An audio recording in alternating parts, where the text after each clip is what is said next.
আসসালামু আলাইকুম প্রিভিয়াস আমি শামীম ইসলাম আছি বয়জেক সিলেটের পক্ষ থেকে আপনাদের সাথে আপনারা দেখতে পাচ্ছেন এবার কিন্তু সিলেটের জেলা প্রশাসক এবং জেলা ম্যাজিস্ট্রেট জনাব সারওয়ার আলম রেল স্টেশনে এসেছিলেন এবং এই মুহূর্তে রেল স্টেশন থেকে বের হয়ে তিনি বাস টার্মিনালের দিকে যাচ্ছেন। আপনারা দেখছেন যে তিনি কিন্তু এই মুহূর্তে রেল স্টেশনে এসে খোঁজখবর নিয়েছেন এবং সিলেটের যে রেলের যে অনিয়ম রয়েছে সেগুলো পর্যবেক্ষণ করে আসছেন এবং এই মুহূর্তে তিনি রেল স্টেশন থেকে বের হয়ে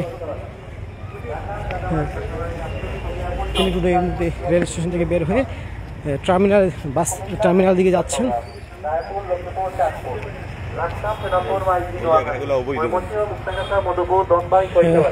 দেখছেন যে রেল স্টেশনের সামনে যে সকল অবৈধ স্থাপনা রয়েছে সেই অবৈধ স্থাপনাগুলো তিনি পরিদর্শন করছেন।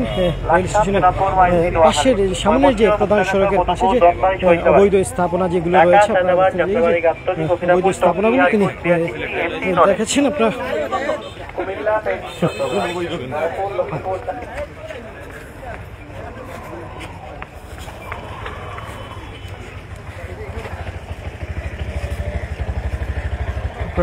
দেখছেন যে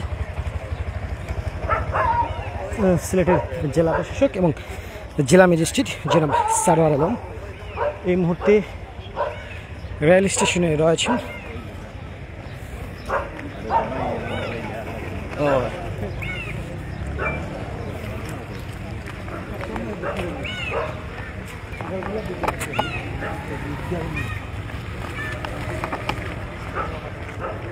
আপনারা দেখছেন যে সিলেটের জেলা প্রশাসক জনাব সারওয়ার আলম এই মুহূর্তে কিন্তু এই সিলেটের রেল স্টেশনের সার্বক্ষণিক দিক দেখছেন এবং এই মুহূর্তে রেল স্টেশনের আশপাশে যে অবৈধ স্থাপনা রয়েছে সেগুলো পরিদর্শন করেছেন এবং এই মুহূর্তে রেল স্টেশনের ভিতর দিয়ে আবার তিনি যাচ্ছেন। আপনারা আমাদের সাথেই থাকবেন, আমরা চেষ্টা করব তিনি কি করতে চাচ্ছেন।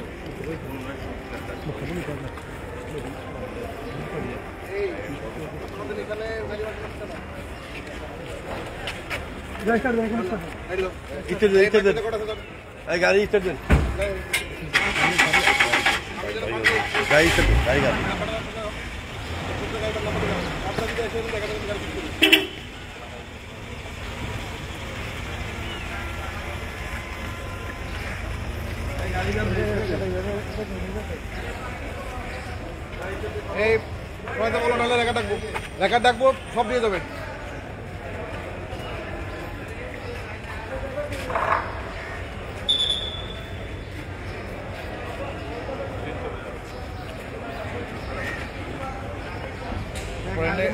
কাজ শেষ করতে কদিন লাগবে?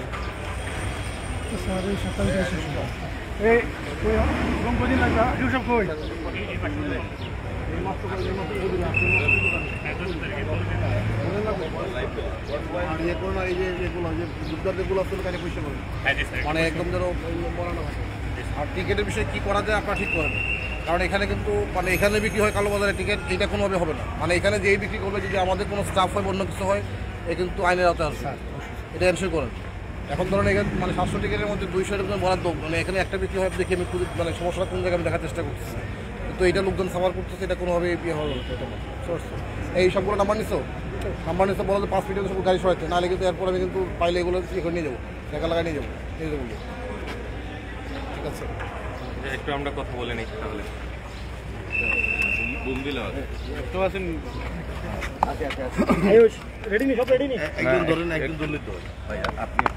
হ্যাঁ স্যার, রনি ভাই জায়গাটা একটু বড় করলে।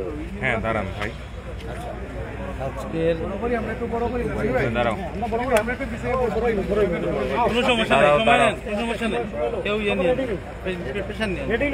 একটু আসতে রিল্যাক্সে নাও।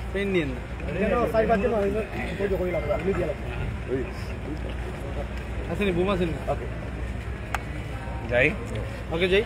আচ্ছা, আজকের অভিযানটি সম্পর্কে জানতে চাই এবং এখানে এসে আমরা দেখলাম যে আমাদের সামনেই এবং আপনাকেও উনি অভিযোগ দিয়েছেন যে ওনার সামনে 4টি টিকিট কালোবাজারি হয়েছে কি বলবেন বিষয়ে? না, এখানে যেটা অসুবিধা হচ্ছে যে যেহেতু এখন অনলাইনে টিকিট কাটা যায়, সমস্যাটা হচ্ছে যে আপনার অনলাইনে বাংলাদেশের যে কোনো জায়গা থেকে কিন্তু টিকিটটা কাটা যাচ্ছে। তো আজকে সকালবেলা দেখলাম যে সকালবেলা যে ট্রেনটা ছিল এখান থেকে কাউন্টার থেকে মাত্র একটা টিকিট কাটা হয়েছে, মানে 200 টিকিট কাটা হয়েছে কিন্তু বিভিন্ন জায়গা থেকে। তো আমরা এটা আসলে একটু অ্যানালাইসিস করতেছি যে এই সমস্যাটা কোন কোন জায়গা থেকে হচ্ছে, কারণ এখানে বিশেষ করে আপনার অনলাইনে টিকিট আসা মাত্র উইদিন 5 মিনিটসের মধ্যে সমস্ত টিকিট শেষ হয়ে যাবে। তো এইটা তো কোনোভাবে হতে পারে না। তো এটা সমস্যাটা সিস্টেমের কোন জায়গায় বা এর সাথে কারা কারা ইনভলভ দেখি আমরা এখানে দেখছি লোকালি এখানে কেউ ইনভলভ কিনা, এটা হলো আমাদের প্রথম বিষয়, যে এখানকার যারা আমাদের রেলওয়ে স্টাফ যারা আছে বা অন্য যারা সাপোর্টিং স্টাফ আছে তাদেরকে ইনভলভ কিনা, এর একটা বিষয়। যদি এটাকে ইনভলভ থাকে এখানে অবশ্যই তাদের বিরুদ্ধে আমরা ব্যবস্থা নেব একটা করে। 2 নম্বর হচ্ছে যে এই সিস্টেমটাকে আসলে এখান থেকে বেরিয়ে আসার জন্য কী করা যায়। মানে আগে যারা ছিল যে ম্যানুয়ালি যখন ছিল, তো ম্যানুয়ালি থাকার সময় সুবিধা ছিল যে কিছু লোকজন কিন্তু টিকিট কাউন্টার এসে পেত। এখন অনলাইন হওয়ার কারণে যেটা হলো যে বিভিন্ন জায়গা থেকে লোকজন করতে পারছে, এবং যারা সিন্ডিকেট করতেছে বা কালোবাজারি যারা করতেছে তারা কিন্তু অনেকগুলো অ্যাকাউন্ট খুলে তারা কিন্তু সেখান থেকে মুহূর্তের মধ্যে টিকিটগুলো নিয়ে নিচ্ছে এবং 2 মিনিটের মধ্যে এবার সমস্ত টিকিট শেষ। তো এইটা আসলে কোনো সলিউশন হতে পারে না, সিস্টেম হতে পারে না। আমরা দেখি এটা কী করা যায়। আর একটা হচ্ছে যে রেলওয়ের কিছু অবৈধ স্থাপনা আছে, সেগুলো আমরা উচিত ব্যবস্থা নেব এটা। আর দেখি আর স্পেশাল কোনো ট্রেন সার্ভিস চালু করা যায় কিনা, এটা আমি রেলওয়ে মন্ত্রণালয়ের কথা বলছি। কারণ আপনারা জানেন যে আমাদের ঢাকা টু সিলেট হাইওয়েতে আসলে যেহেতু কাজ চলছে তার কারণে অনেক সময় লেগে যাচ্ছে, ফলে রেলওয়ের উপর এমনি চাপ বেশি করতেছে। তো যদি এই সময় যদি একটা স্পেশাল ট্রেন সার্ভিস চালু করে দেয় কিছুদিনের জন্য হলো, এটা হচ্ছে আমাদের একটা স্বস্তির সংবাদ হবে। তো আমরা দেখি চেষ্টা করতেছি এটা কী করা যায়। এবং হ্যাঁ, এটা আমি জানি যে আসলে রেলওয়ের কাছে এই মুহূর্তে হয়তো আলাদা কোনো কোচ দেওয়া খুবই কঠিন। তারপর মনে করি যে এটা জব হোক ম্যানেজ করা উচিত আমাদের, কারণ এখানে এই সিলেট থেকে আসলে ডাইরেক্ট সিলেট টু ঢাকা যদি স্পেশাল কোনো ট্রেন সার্ভিস চালু করা যায় তাহলে হয়তো এই অঞ্চলের মানুষের জন্য সাময়িক একটা স্বস্তির সংবাদ হবে। তো আমরা দেখি এটা কাজ করছি। একটা বিষয় হচ্ছে 8টা থেকে আমরা নিজেরাও ট্রাই করেছি এবং আমাদের জনসাধারণও বলেছে 8টা থেকে 8:10 পর্যন্ত যারা টিকিট কাটতে চেয়েছে তাদেরকে কিন্তু টিকিটগুলো আর কাটা সম্ভব, সেগুলো আসলে 10 দিন আগে টিকিট, এবং 10 দিন আগের কথা বলছি আমরা। না, এখানে একটা কারসাজি তো রয়েছে ডেফিনেটলি। কারণ হচ্ছে যে এখানে যেটা বললেন যে ধরেন অনলাইনে টিকিট আসা অ্যাভেলেবল হওয়া মাত্রই 2 মিনিট বা 5 মিনিটের মধ্যে সমস্ত টিকিট শেষ হয়ে যাবে, এটা তো কোনো গ্রহণযোগ্য না। একটা ট্রেনে 700 সিট থাকে, তো সেইটা যদি আপনার ধরেন অ্যাটলিস্ট তো 2-4-5-7 ঘন্টা থাকা উচিত, যার ঠিক আছে এই সময় আসবে। এখন ধরেন যিনি টিকিট কাটবেন সবসময় যে উনি একদম কম্পিউটারের সামনে মোবাইলের সামনে বসে আছেন তা তো না, কিন্তু যারা কারসাজি করতেছেন তারা যখনই এই সময়টাতে আসতেছে সবগুলো অ্যাকাউন্ট থেকে তারা একবার হিট করে টিকিটগুলোকে তারা নিয়ে নিচ্ছে বা বুক করে ফেলতেছে। তো সুতরাং এই সমস্যা আসলে সমাধান, মানে সমস্যাটা কোন জায়গায়, গোড়াটা কোন জায়গায়, আমরা সেটা চেষ্টা করছি আইডেন্টিফাই করতে। একটি বিষয় আমি কয়েকদিন আগে স্টেশন ম্যানেজারের সাথে কথা বলেছিলাম, উনি আছেন এখানে। আসলে 8টা বা 8:05 না, আজ গতকালকে স্ক্রিনশট আমার কাছে আছে, জাস্ট টাইম 8টাই শেষ হয়ে যায়, অর্থাৎ 60 সেকেন্ডের মধ্যেই টিকিটগুলো শেষ হয়ে যায়। এবং এই টিকিট সিন্ডিকেটটা গড়ে উঠেছে সিলেট কেন্দ্রিক এবং শ্রীমঙ্গল কেন্দ্রিক, এই দুইটা জায়গায় হচ্ছে পর্যটকরা আসে। সেক্ষেত্রে দেখা গেছে শ্রীমঙ্গল থেকে হচ্ছে ঢাকা কেন্দ্রিক যে কোটাটা বেশি, এবং শ্রীমঙ্গলের টিকিট আপনি 30 সেকেন্ডের মধ্যে চলে যায়, শ্রীমঙ্গল টু ঢাকা যেগুলো বা ঢাকা থেকে শ্রীমঙ্গল। সেই ক্ষেত্রে এইরকম যদি মৌলভীবাজারের জেলা প্রশাসকের সাথে কথা বলে, রেলওয়ের টিকিটই লেখা যাচ্ছে টিকিট যার ভ্রমণ তার, অর্থাৎ আমার টিকিট আপনি ব্যবহার করতে পারবেন না, আপনার টিকিট আমি পারবো না। সেই ক্ষেত্রে যদি আপনি যেহেতু জেলা ম্যাজিস্ট্রেট এই ধরনের রেলওয়ে স্টেশনগুলোতে যদি মোবাইল কোড করতেন, যারা এই টিকিট কালোবাজারি করছেন তাদেরকে না পাওয়া গেলে যারা টিকিট ব্যবহার করছেন তাদেরকেও যদি আইনের আওতায় নিয়ে আসা হয়, কারণ আমি জেনে শুনেই অপরাধ করছি, আমার টিকিট আমি ভ্রমণ করছি না, এটি একটি বিষয়। আরেকটা বিষয় সিন্ডিকেটটা গড়ে উঠেছে কিন্তু সিলেট চট্টগ্রাম রুটের টিকিট আপনি 2 দিন পরে গেলেও পাওয়া যায়, মানে পাবেন। ঢাকাটা হচ্ছে 1 মিনিটের মধ্যেই চলে যায়, এইটা একটি বিষয়। আর আমরা জানি যে রেলওয়ের যে প্রবেশ পথে আপনি যেখানে গেলেন এখানে বেশ কিছু অবৈধ স্থাপনা আছে, এগুলা এর আগে পিছন দিকে অবৈধ স্থাপনা আছে, এইগুলা যদি উদ্ধার করা যায়। এবং এইদিকে হচ্ছে প্রায় সময় রাতে ছিনতাই হয়, আপনি আজকে এসেছেন আরএনবিও রেডি, রেলওয়ে পুলিশও আছে, কিন্তু তারা হচ্ছে রাতে 9টার পরে রেলওয়ে পুলিশ যেটা করে তাদেরকে আপনি এই লাইনে পাবেন না, আরএনবি কে পাবেন না। এই ক্ষেত্রে যদি তাদের দায়িত্বশীল যারা আছেন তাদের সাথে কথা বলে ধন্যবাদ।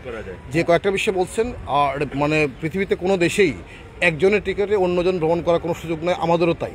এবং যেটা হলো টিকিটে লেখাও আছে কিন্তু যে টিকিটটা যার হবে সেটি গ্রহণ করুন, আমরা এটা যে কোনো মূল্যে এটা এখানে এনফোর্স করার চেষ্টা করবো। কারণ এতে হবে কি, তাহলে কালোবাজারের কাছে আর কিছু হোক, প্রথম দিকে কয়েকজনের কষ্ট হবে, কিন্তু যখন যিনি টিকিট যার নাম থাকবে উনি ছাড়া যদি অন্য কাউকে আমরা গ্রহণ করতে না দিই তাহলে কিন্তু কেউ তাদের কাছে কিনবে না, না কিনলে আলটিমেটলি কিন্তু কালোবাজার এমনিতে কমে যাবে। যখন তারা টিকিটটা সেল করতে পারবে না তখন কিন্তু কমে যাবে। এটা তো হয়তো প্রথম দিন কয়েকদিন এমন হবে যে টিকিট একজন নিয়ে আসে যাত্রী তাকে আমরা ফেরাই দেবো, এটা হতে পারে। বাট আমরা এই মেজারটা এখানে নিব যাতে কোনোভাবেই ওই কালোবাজারের টিকিটটা বিক্রি করতে না পারে, কারণ ও যখন বিক্রি করতে পারবে না তখন কিন্তু সে আর এটা কিনবে না, কালোবাজারি করতে পারবে না। সুতরাং আমরা এটা আপনাদের মধ্যে জানাতে চাই যে টিকিটটা কেউ কালোবাজার থেকে কিনবেন না, এবং আমরা এটা ইমিডিয়েটলি একটা মেজার আমরা প্ল্যান করে এখানে এনফোর্সমেন্ট করবো যাতে করে টিকিট যেন এনআইডি কার্ড ছাড়া এবং পরিচয়পত্র ছাড়া কোনোভাবেই যেন টিকিট গ্রহণ করতে না পারে, সেটা আমি আনসার করবো। আমি মনে করি এইটা করতে পারলে হয়তো অনেকটা এখানে কালোবাজারি কমবে, একটা বিষয়। সেকেন্ডলি যেটা বলছেন যে আপনার ধরেন এই যে উচ্ছেদের বিষয় যেটা অবৈধ স্থাপন আছে, এটা আমরা প্ল্যান করছি, আমরা আশা করছি 1-2 সপ্তাহের মধ্যে এটা আমরা উচ্ছেদ করে দেবো।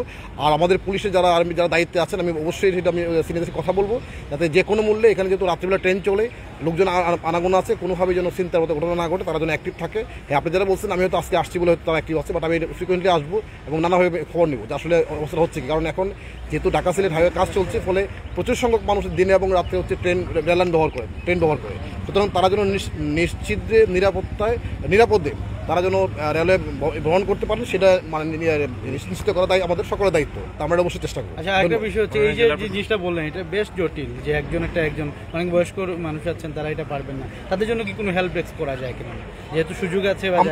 আমরা দেখি এইটা, কারণ হচ্ছে আমরা এটা একটা প্ল্যান করবো, প্ল্যান করে আমরা বলে দেবো যে এই তারিখ থেকে যারা আসবেন তারা নিজের টিকিট ছাড়া অন্য কারো করবেন না, যাতে লোকজন একটু 1 সপ্তাহ আগে এটা প্ল্যান করতে পারে যে এই তারিখ থেকে যে আমি গ্রহণ করলে কিন্তু আমার টিকিট আমাকে কী করতে হবে, এনআরএর সাথে মিলতে হবে, এবং তখন থেকে মোটামুটি আমরা আশা করি সেটা কমবে। এরপরে কিছু সমস্যা থাকতেই পারে, সেটা দেখি আমরা কি অ্যাড্রেস করা যায় আর কি।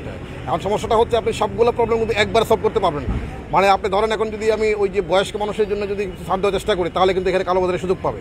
তো আমি মনে করি যে এটা ঠিক আছে, কারো যদি স্পেসিফিক সমস্যা হয় সেটা অন্য কোনোভাবে এটা সমাধান করা যায় কিনা সেটা আমরা দেখবো। এটা ধন্যবাদ। মাননীয় জেলা প্রশাসক, আরেকটা প্রশ্ন, আসলে যারা ভ্রমণ করতে আসেন তারা আসলে এই রেল স্টেশন থেকে বের হওয়ার সময় যে প্রবলেমটিতে সবচেয়ে বেশি পড়ে, সিএনজি স্ট্যান্ড এবং অবৈধভাবে যে গাড়িগুলো এখানে থাকে, এখানে আসলে ভাড়ার একটি সিন্ডিকেট হয়, তারা রেল স্টেশনে আসার পর ওইখানে অতিরিক্ত ভাড়ায় আসলে চলাচল করতে হয়। আপনারা জানেন যে আমাদের এসএমপি কমিশনার মহোদয় কিন্তু এনে কাজ করছেন। আমরা অচিরেই হয়তো এই শহরে সিএনজি ভাড়া আমরা ফিক্স করে দেবো, কোন জায়গাতে কোন পর্যন্ত কত ভাড়া হবে সেটা ঠিক করে দেবো, এবং এর বেশি যখন তারা কেউ নেবেন তখন কিন্তু আমাদের ম্যাজিস্ট্রেটরা তারা কিন্তু এটা আইনের আওতায় নিয়ে আসবে। ঠিক আছে।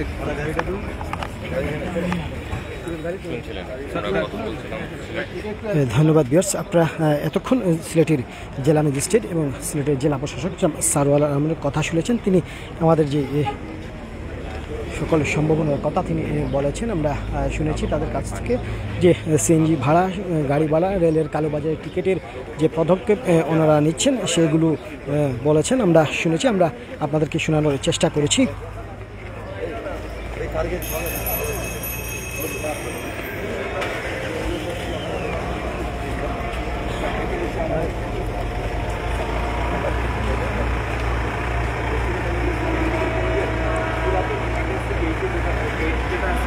ওইটার থেকে যদি আমরা উঠতে চাই, এখানে একটা ওই হুইল চেয়ার রুগী উঠানোর জন্য লেভেল সিঁড়ি আছে স্যার, ওইটার 2 তলায় যদি আপনি যান তাহলে এই গেটটা খোলা থাকে না স্যার, ওইটার 2 তলায় আমি একদিন খুব জরুরিভাবে গিয়েছিলাম। এই যে দেখেন স্যার, খুবই বেহাল অবস্থা, 3-4 জন রুগী এখানে আছেন এবং খুবই বৃদ্ধা মানুষ, এবং ওনাদের শরীর থেকে পচে মাংস পড়তে স্যার, খুবই ভয়ঙ্কর দৃশ্য। আমার খুবই কান্না হয় স্যার ওই দিন। আমি কিন্তু একটু ধারণ করছি স্যার, জাস্ট আমি সুযোগ পেয়েছি আজকে আপনাকে বলার জন্য। আমি খুবই ভালো লাগতেছে আপনাকে বলে স্যার, একটু ওদের ব্যাপারে একটু দেখেন স্যার। হসপিটালের ভিতরে যদি এদের অবস্থা একটু খারাপ থাকে স্যার, তাহলে ওরা পৌঁছে যাচ্ছে স্যার অবস্থাটা। জি স্যার, ওইটা কিন্তু 2 তলায়, ওই পুরাতন ইমার্জেন্সিতে গেলে স্যার উঠলে খাবেন। জি স্যার, দিচ্ছি স্যার আপনার নাম্বার। ভাই নাম্বারটা পাবো নি ভাই আমি। ধন্যবাদ ভিউয়ার্স। আপনারা শুনেছেন যে একজন মানুষ, ওনার কাছে Sylhet MAG Osmani medical college হাসপাতালে একজন মুমূর্ষ রোগী পড়ে আছেন বলে জানিয়েছেন, এবং তিনি তা তাৎক্ষণিকভাবে দেখারও আশ্বাস দিয়েছেন। তো সবাই ভালো থাকবেন, সুতরাং সেই আশা প্রত্যাশা ব্যক্ত করে আমি এখানেই বিদায় নিচ্ছি। সবাই ভালো থাকুন। আসসালামু আলাইকুম রহমতুল্লাহি ওয়া বারাকাতুহু।